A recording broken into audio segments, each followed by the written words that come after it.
যে যেমন ভাষাভাষীর মানুষ, সেই রাজ্যের এক একটা ভাষাকে নিয়ে এক একজন কবি তিনি এক একটি করে সেই তাকে সংস্কৃতকে ভেঙে অনুবাদ করেছেন।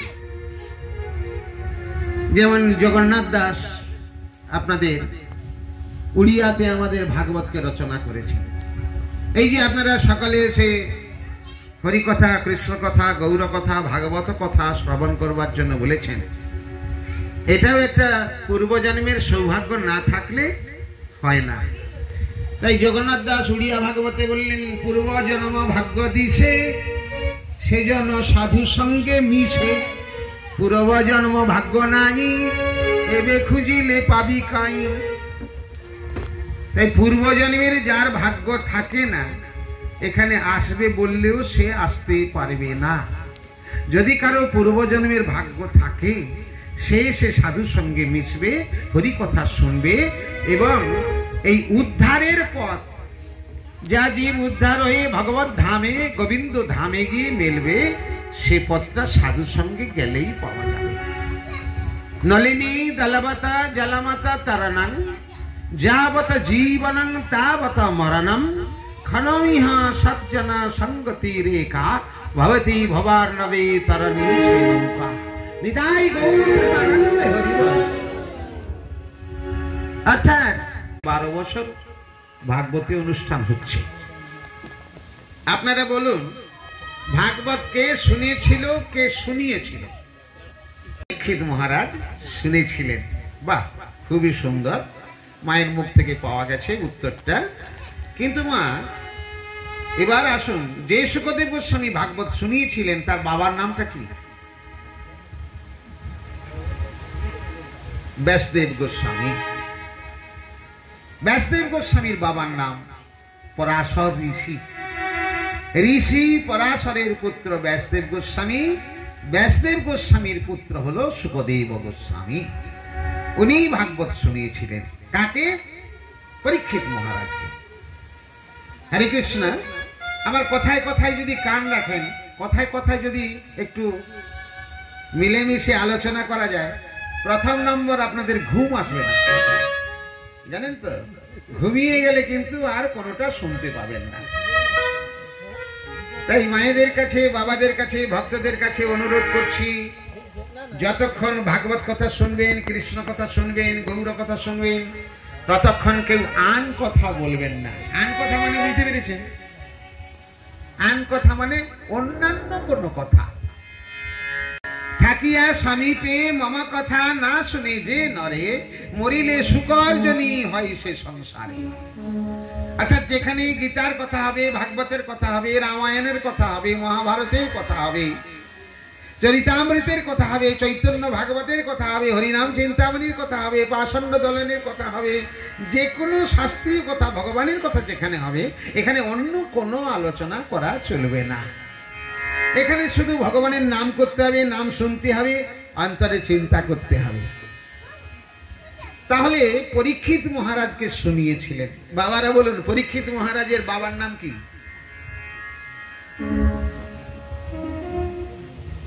অভিমন্যু। অভিমন্যুর বাবার নাম? অর্জুনের বাবার নাম? তা বসুদেবের পুত্র কৃষ্ণ। তাহলে কৃষ্ণের হলো পিসিমা, পিসিমায়ের ছেলে হলো পঞ্চপাণ্ডব, যুধিষ্ঠির, ভীম, অর্জুন, নকুল, সহদেব।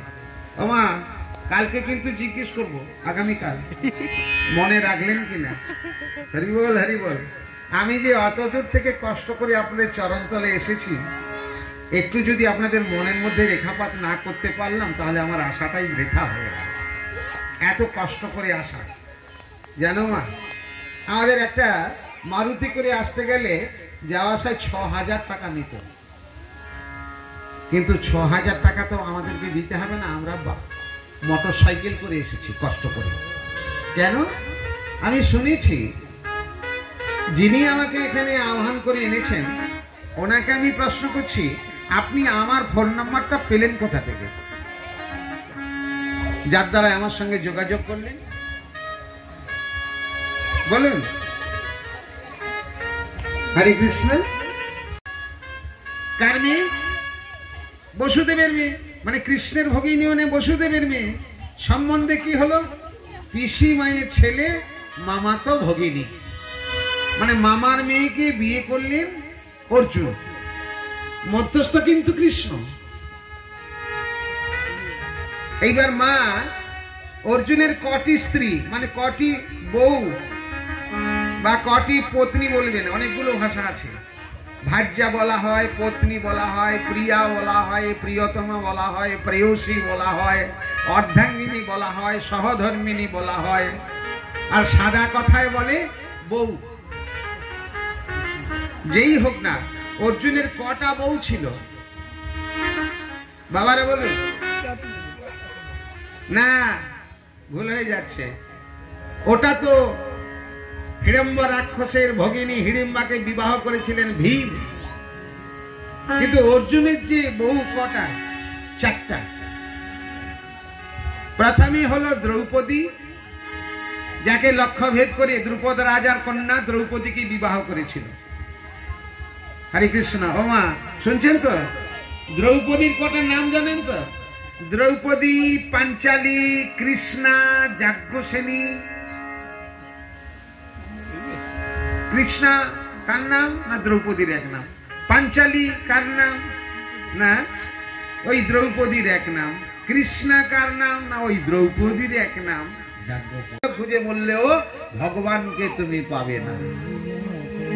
ভগবান কোথায় আছে জানো তো? হৃদদেহে অর্জুন তিষ্ঠতি। সে ভগবান তো তোমার ভেতরে বসে আছে গো। ওই যে টিকটিক টিকটিক টিকটিক করে টিকটিক ঘড়ি কাটা চলছে না? ও আছে বলে চলছে, উনি চালাচ্ছেন বলে চলছে। আর উনি যখন ছেড়ে যাবেন তখন সব সাধু ভাষা, পথ্য ভাষা হলো মরা। মানে মরে গেলে তাকে কি বলে? মরা বলে না? বের করে দাও, শ্মশানে চিতায় জ্বালিয়ে দাও। কিন্তু উনি আছেন বলে আপনি আছেন, আমি আছি, সকলে আমরা বেঁচে আছি, আমরা জীবিত আছি, অর্থাৎ প্রাণ আছে। এই প্রাণ হলো আত্মা। তাই বলছে ঈশ্বর সর্বভূতানাম। একটা কৃমি কীটের মধ্য থেকে, একটা পিঁপড়ের মধ্য থেকে, পাখির মধ্য থেকে সবার ভিতরে এক আত্মা বিরাজ। এই জন্য একটা শ্লোকে আছে দেখবেন, একাক্ষর পরং ব্রহ্ম তদ ওঙ্কারে প্রতিষ্ঠিত বিশ্বভুবন ভূতঞ্চ সর্বদেহমাশ্রিত অচিন্ত খলু ভাবা নতাং স্তর্কে ন জয়ে প্রকৃতির পরং যচ্ছ তদস্য লক্ষণম। অর্থাৎ লক্ষণ থেকে জানতে হবে যে এর মধ্যে ভগবান আছে। আরে বাবা, জীবিত আছে মানে ভগবান আছে, আর যে মরে গেছে তার ভেতরে ভগবান ছেড়ে গেছে। এক কথায় তাই ঈশ্বর সর্বভূতানাম হৃদদেহে অর্জুন তিষ্ঠতি ভ্রামায়ণ সর্বভূতানি যন্ত্ররূঢ়ানি মায়য়া। আচ্ছা, এই খোলটা তো পড়ে আছে বাবা, একটা যন্ত্র তো, একে না বাজালে বাজবে তো? একজন বাদ্যকারকে বাজাতে হবে নাকি? এই একটা যন্ত্র যদি কেউ নাই বাজায়, বাজবে কি? না। একটা গাড়ির ড্রাইভার যদি গাড়িটাকে না চালায়, গাড়ি চলবে কি? তেমনি উনি আমাদের ভেতরে থেকে যন্ত্ররূঢ়ানি মায়য়া, অর্থাৎ যন্ত্রকে যেমন চালালে চলে, তেমনি আমাদের দেহের ভেতরে থেকে উনি আমাদেরকে পরিচালনা করছেন। নিতাই গৌর। এই জন্যে ভগবানকে যদি কেউ পেতে চান, ওই তীর্থে তীর্থে ঘুরলে ভগবানকে পাওয়া যাবে না। এই হৃদয়ের মধ্যে আরাধনা করে তাকে পেতে হবে। তিনি ভেতরেই আছেন। খুঁজিস কিরে দেশ বিদেশে, আমি তো আছি তোর হৃদয়ে শ্বাসে। ওই শ্বাসে শ্বাসে দিচ্ছি সাড়া, তোর হৃদয়ে কমলে বসি। ভয় কিরে তো, আমি যে তোর কাছে আছি দিবানিশি। তুই ডাকলে এমনি ছুটে আসি, তোরে বড় ভালোবাসি, তাই তোর হৃদয়ে আমি বসে আছি। দেশ বিদেশে খুঁজলে ভগবানকে পাওয়া যাবে না, এই হৃদয়ের মধ্যেই খুঁজুন, পেয়ে যাবেন। আজকে এইখানে থাক, তার মানে ভগবানকে আপনাদের সকলের হৃদয়ের মধ্যে দেখিয়ে দিলাম। এবার আপনি তাকে দেখতে পান কিনা সাধনা করতে হবে, সাধনা ছাড়া হবে না। এবারে সাধনা করতে গেলে সেই সাধনা কিভাবে করবেন সেটা গুরুদেবের কাছে জানতে হবে। এবার একটু চলে আসুন, একটু ভাগবতের প্রথমের একটি অধ্যায় আজকে সূত্র করি। তাহলে ভাগবত যে শুনেছিলেন পরীক্ষিত মহারাজ, শুনিয়েছিলেন শুকদেব গোস্বামী, কোথায় বসে শোনানো হয়েছিল ভাগবত? নৈমিষ কাননে। সেই নৈমিষ কাননটা কোথায় বাবা? আমাদের ভারতবর্ষের মধ্যে। হরিদ্বার গিয়েছেন? হরিদ্বার করব না। তাহলে আগে রাধা পরে কৃষ্ণ, দেখলেন এখানে কিন্তু শ্যাম আনন্দ, যার নাম হলো শ্যামানন্দ, এটাও কালকে বলব। সেই শ্যামানন্দ প্রভু বৃন্দাবন থেকে এইখানে এসে বসে সাধনা করেছিলেন, যে রাধা গোবিন্দ যুগলে এইখানে এসে তাকে কৃপা করে বা দর্শন দিয়েছিলেন। সেটা একটা বৃন্দাবন, সেটা আসল বৃন্দাবন। এটা হলো গুপ্ত বৃন্দাবন, জানেন তো? এটার নাম কি আগে ছিল গোপীবল্লভপুর? না, আগে গোপীবল্লভপুর ছিল না, পরে হলো গোপীবल्लभपुर। कल वो सत्संग से लौटते लौटते हमें रात हो गया, 11 बज गया घर आते आते, और सोते सोते तो 12 पार हो गया। तो इसलिए कल मैं इस वीडियो का एंड नहीं कर पाया था, अभी कर रहा हूँ। अभी सुबह उठ के सारा काम धाम हो गया है, मेरा नाश्ता वास्ता भी हो गया है, बाइक वाइक धोना भी हो गया है। अभी देखिए टाइम कितना हो रहा है, 11:20 होने जा रहा है। 11:05 कहाँ से 11:05? देखिए अच्छा अच्छा, वो फास्ट है। और नाना जी को ना बड़ा तेज नींद आ रहा था, वो झुक रहे थे। अभी जैसे ही मैंने वीडियो बनाना स्टार्ट किया तो वैसे ही उठे हैं। नाना जी नींद आ रहा है आपको? सोता तो है दिन भर। सोते हैं दिन भर? झूठ मूठ सोता नहीं, हमको हाँ, नींद आ रहा है थोड़ा। नींद भी नहीं लगता। अच्छा है भाई, देखिए सुबह सुबह दीदा पपीता लेके आई है मेरे लिए, इतना सारा। अच्छा नाना जी, आज हम लोग कहाँ जाने वाले हैं बोलिए तो? चलो कहाँ जाएगा, बुलाने से खाली इधर जाएगा, सीधा जाएगा। हम लोगों का स्पॉट फाइनल हो चुका है, वो बिल तरफ में एक जगह है। हाँ हाँ मिल जाएगा, हाँ जाएंगे, चलो। चलिए। अच्छा आप नाश्ता किए हैं? आपको तो हम देखे नहीं नाश्ता करते हो, आप पहले नाश्ता कीजिए फिर। नाश्ता नहीं करेगा बोलता। क्यों क्यों? हाँ मैं हाँ, और आपको पता है कल मेरी दीदा पूरा भूखी रही। जब दोपहर में बहुत ज्यादा हम लोग बोले तो झूठ मूठ का बोल दी कि हाँ खा लिए, लेकिन वो खाई नहीं थी कुछ भी। सीधा एकदम रात में वो हम लोग आए हैं वहां से तब जाके खाई है। उस वक्त तक ना मेरा 2 बार डिनर हो गया। एक तो मैं जाते वक्त कर लिया था, 4 रोटी खाया था मैं, आके वापस से 2 वो जो पीठा होता है ना, हम लोग के यहाँ पीठा बोलते हैं उसको, वो मतलब इसको आप ऐसा समझ सकते हो कि प्लेन डोसा, वो मैंने 2 खाया आके ही, मुझे इतना तेज भूख लगा था।